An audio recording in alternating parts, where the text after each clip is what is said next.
What's up, YouTube? This is Too Raw for TV. All right, so yesterday, of course, I did a video when it was breaking news about Mark Sanchez, former NFL quarterback, best known for his tenure as starting quarterback with the Jets, being stabbed um, in Indianapolis. Of course, now Sanchez is a Fox News contributor, and I forgot the team that they're playing. I think it's today, uh, the Colts. But anyway, Sanchez won't be part of any broadcasting because he was uh, duties because he was stabbed, hospitalized, and now as the local police did their investigation, they see him as the aggressor, and he's been arrested, which was contrary to some of the initial stories, was kind of put him. Well, I don't even want to say stories. Some of the narratives are kind of pushing him into the victim role automatically without the facts being known. So, just as I'm recording this, I'm seeing, I guess this is an affidavit for probable cause, state of Indiana, county of Marion. So, Detective Joshua Staten swears or affirms that on October 4th, IMPD officers were dispatched to 301 West Washington Street on a report of a person shot. When officers arrived at the Lau Miller's Pub and Eatery, located at 301 West Washington Street, they came in contact with a male, later identified as Mark Sanchez, with several stab wounds to his upper right torso area. A second person was located in an alley west of the location near 50 South Senate Street. The second person, later identified as PT, had a laceration to his left cheek. Medic 3, EMS 2685 responded.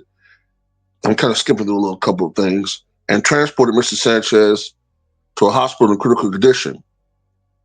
And a secondary medic responded to alley at 50 South Senate Street and transported PT to Methodist Hospital. An aggravated assault detective was requested to be paged through control by an officer on the scene. Kind of skip through some of these things. Detective C. Edwards responded to Encarnazi Hospital and attempted to get a statement from Mr. Sanchez. The detective asked Mr. Sanchez what happened, and all he could remember was grabbing for a window. Mr. Sanchez said he did not know who did this to him or where it happened.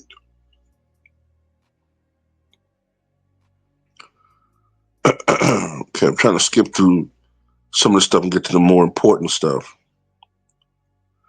As Detective Satan was walking to the Marriott to review their video footage, a male sitting in a vehicle parked in the alley just north of the incident location stated he needed to leave.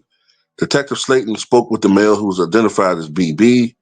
He stated that he was at the location picking up his kid when he saw a larger male wearing a black shirt and another male that was a truck driver interacting with each other.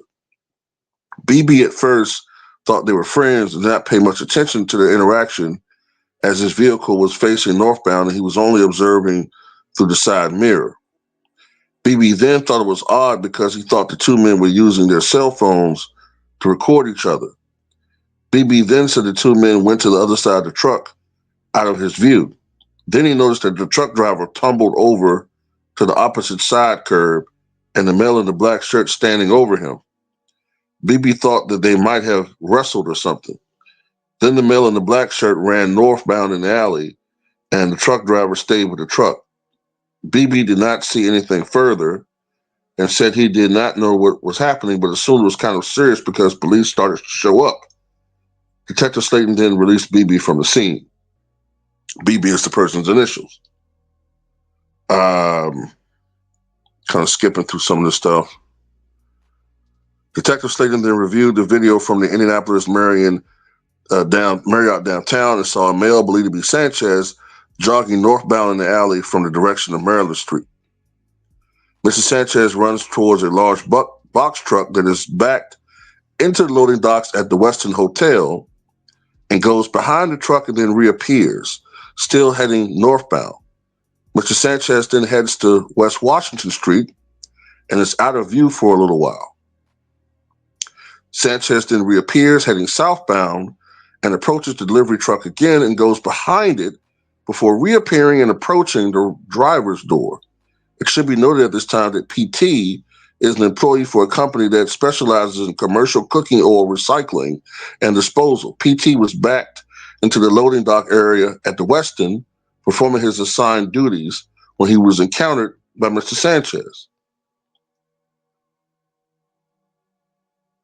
Well, let's just say, for the sake of argument, I'm skipping through this stuff.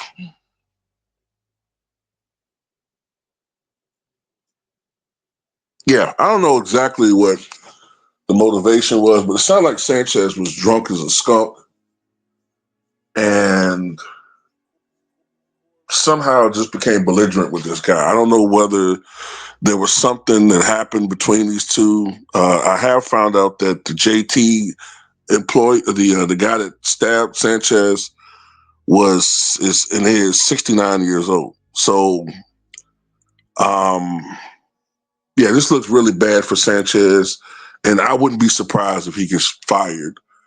I believe he's with Fox Sports, right? I wouldn't be surprised if he gets fired.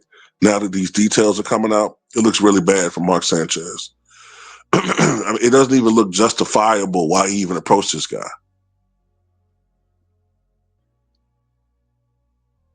And the optics are just bad. This is a 69-year-old man. You beat him up, and you're beating on him, and the guy's forced to stab you out of self-defense. Yeah, it don't look good. I wouldn't be surprised if Mark Sanchez is terminated. I wouldn't be surprised if they announce that he's terminated as of tonight or tomorrow.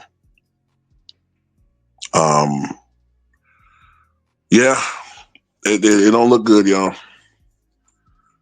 Damn, bro, you have another butt fumble for Mark Sanchez.